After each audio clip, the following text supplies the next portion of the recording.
नमस्कार, ये आकाशवाणी शिमला है। अब आप प्रभा शर्मा से प्रादेशिक समाचार सुनिए। आज के मुख्य समाचार। राज्य सरकार ने प्रारंभिक बाल्यावस्था देखभाल व शिक्षक योजना 2022 को दी मंजूरी। 11 साल का सेवाकाल पूरा करने वाले जलवाहक होंगे नियमित। मुख्यमंत्री जयराम ठाकुर ने प्रधानमंत्री की मंडी में होने वाली युवा विजय संकल्प रैली की तैयारियों का लिया जायजा। भारत निर्वाचन आयोग की टीम हिमाचल के 3 दिवसीय दौरे पर सोलन में की चुनाव प्रबंधों की समीक्षा। और कांग्रेस ने हाटी समुदाय को एसटी का दर्जा देने के लिए संसद का विशेष सत्र बुलाकर कानून पारित करने की केंद्र से की मांग। अब समाचार विस्तार से। राज्य सरकार ने राष्ट्रीय शिक्षा नीति के तहत सरकारी प्राथमिक विद्यालयों में 3 से 6 वर्ष आयु वर्ग के बच्चों के लिए हिमाचल प्रदेश प्रारंभिक बाल्यावस्था देखभाल व शिक्षक योजना 2022 को मंजूरी दी है। मुख्यमंत्री जयराम ठाकुर की अध्यक्षता में आज शिमला में हुई मंत्रिमंडल की बैठक में ये निर्णय लिया गया। योजना में प्रारंभिक वर्षों में बच्चों के मस्तिष्क की उचित देखभाल व प्रोत्साहन की परिकल्पना की गई है। योजना के तहत सामाजिक आर्थिक रूप से वंचित जिलों और क्षेत्रों को विशेष प्राथमिकता दी जाएगी। मंत्रिमंडल ने प्री प्राइमरी शिक्षकों को नियुक्त करने संबंधी नीति को भी स्वीकृति दी है। इसके तहत शिक्षा विभाग इनकी भर्ती के लिए R&P नियम तैयार करेगा और जब तक इन नियमों को अंतिम रूप दिया जाएगा तब तक विभाग इलेक्ट्रॉनिक विकास निगम के माध्यम से आउटसोर्स पर शिक्षक नियुक्त करेगा। इन शिक्षकों को 9,000 रुपए प्रतिमाह प्रदान किए जाएंगे। मंत्रिमंडल ने खाद्य तेलों पर अनुदान दोगुना करने की मंजूरी भी दी है। इसके तहत खाद्य तेल पर OTNFSA लाभार्थियों के लिए उपदान 5 से 10 जबकि NFSA के लाभार्थियों को 10 से बढ़ाकर 20 रुपए प्रति लीटर किया गया है। ये उपदान इस माह से अगले वर्ष मार्च तक 7 महीनों के लिए मिलेगा। बैठक में शिक्षा विभाग में 31 मार्च 2022 और 30 सितंबर 2022 तक 11 साल का सेवाकाल पूरा करने वाले जलवाहकों की सेवाओं को नियमित करने का निर्णय लिया गया। इसके अलावा मंत्रिमंडल ने विभिन्न विभागों में रिक्त पदों को भरने के अलावा शिक्षा, स्वास्थ्य और अन्य संबंधित कई संस्थानों को स्तरोन्नत करने का फैसला भी लिया। मुख्यमंत्री जयराम ठाकुर ने कहा है कि प्रधानमंत्री नरेंद्र मोदी की 24 सितंबर को मंडी में होने वाली युवा विजय संकल्प रैली ऐतिहासिक होगी और प्रदेश के युवा इसके लिए उत्साहित हैं। आज मंडी के पड्डल मैदान में रैली की तैयारियों का निरीक्षण करने के बाद पत्रकारों से अनौपचारिक बातचीत में मुख्यमंत्री ने ये विचार व्यक्त किए। जयराम ठाकुर ने कहा कि प्रधानमंत्री नरेंद्र मोदी का हिमाचल से गहरा लगाव है और उन्होंने हमेशा प्रदेश के हितों को तरजीह दी है। मुख्यमंत्री ने कहा कि प्रधानमंत्री के आशीर्वाद से मौजूदा सरकार के कार्यकाल में प्रदेश को 10,000 करोड़ रुपए से अधिक की विकास परियोजनाएं प्राप्त हुई हैं। इनमें बल्क ड्रग पार्क और मेडिकल डिवाइस प्रोजेक्ट शामिल हैं। इस अवसर पर प्रदेश भाजपा अध्यक्ष सुरेश कश्यप, मुख्यमंत्री के राजनीतिक सलाहकार त्रिलोक जम्वाल भी उनके साथ मौजूद रहे। इस बीच भाजपा युवा मोर्चा की संकल्प रैली को लेकर मंडी जिला प्रशासन तैयारियों को अंतिम रूप दे रहा है।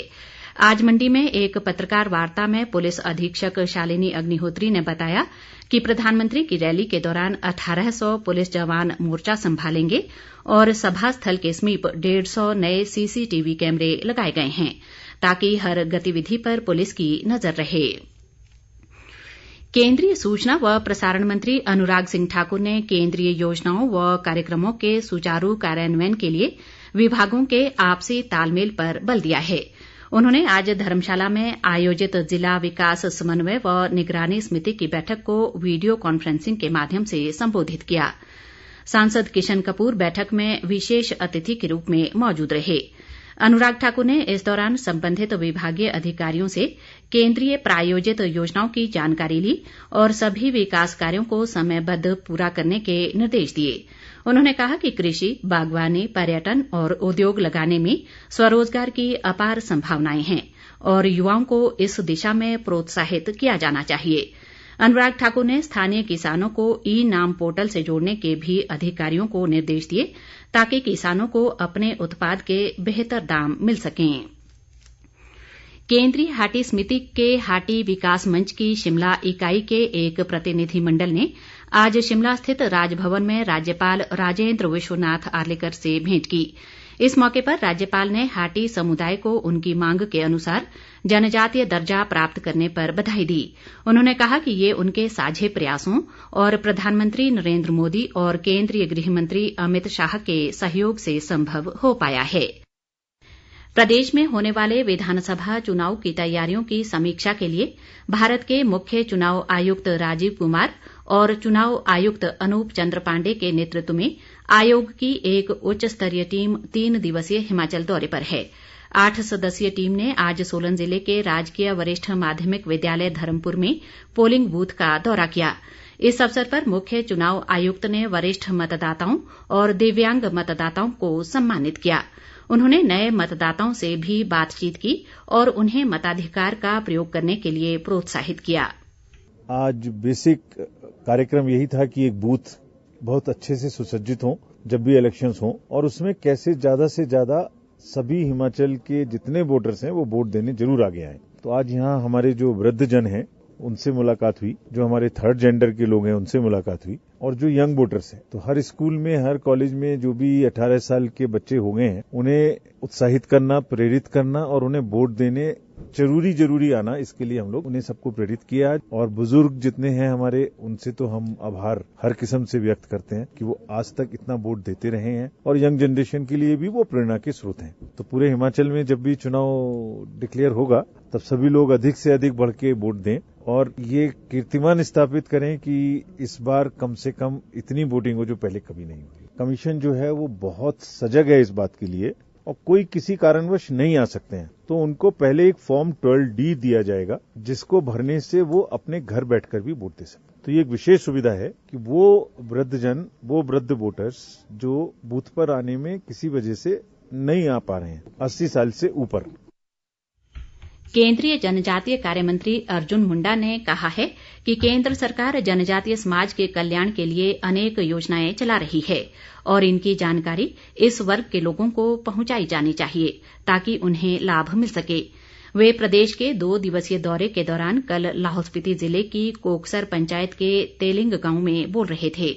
इस अवसर पर केंद्रीय मंत्री ने कहा कि पिछले 8.25 वर्षों में जनजातीय परिप्रेक्ष्य में कई विकासात्मक कार्य हुए हैं।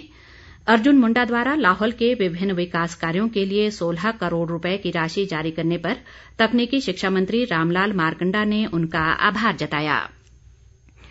अखिल भारतीय कांग्रेस कमेटी की प्रवक्ता अलका लांबा ने केंद्र सरकार से हाटी समुदाय को एसटी का दर्जा देने के लिए संसद का विशेष सत्र बुलाकर कानून पारित करने की मांग की है। सिरमौर जिले के रेणुकाजी में आज एक पत्रकार वार्ता में उन्होंने कहा कि हिमाचल में चुनाव आचार संहिता लगने से पहले सरकार ये कानून पारित करे। अलका लांबा ने कहा कि कांग्रेस हाटी समुदाय को एसटी का दर्जा देने संबंधी केंद्रीय मंत्रिमंडल के फैसले का स्वागत करती है, लेकिन चुनावी बेला में लिया गया ये फैसला जुमला साबित होने की आशंका है। उन्होंने राज्य सरकार पर रेणुका बांध प्रभावितों के साथ अन्याय करने का आरोप भी लगाया।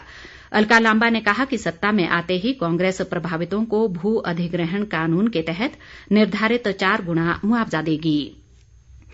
प्रदेश भाजपा चुनाव सह प्रभारी देवेंद्र राणा ने दावा किया है कि प्रदेश की जनता ने रिवाज बदलने का मन बना लिया है और राज्य में फिर से भाजपा की सरकार बनना तय है।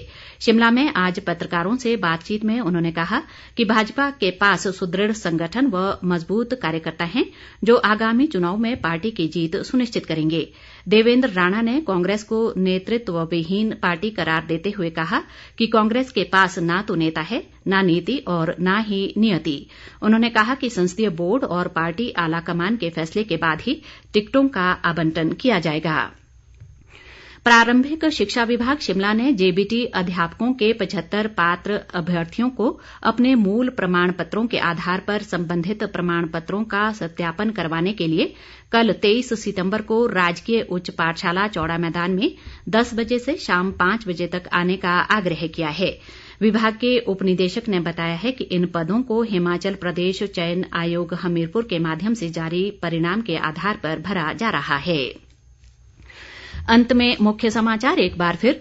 राज्य सरकार ने प्रारंभिक बाल्यावस्था देखभाल व शिक्षक योजना 2022 को दी मंजूरी।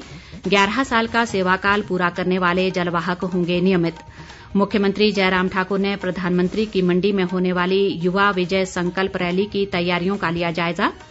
भारत निर्वाचन आयोग की टीम हिमाचल के 3 दिवसीय दौरे पर, सोलन में की चुनाव प्रबंधों की समीक्षा। और कांग्रेस ने हाटी समुदाय को एसटी का दर्जा देने के लिए संसद का विशेष सत्र बुलाकर कानून पारित करने की केंद्र से की मांग। इसी के साथ ये समाचार बुलेटिन समाप्त हुआ। नमस्कार।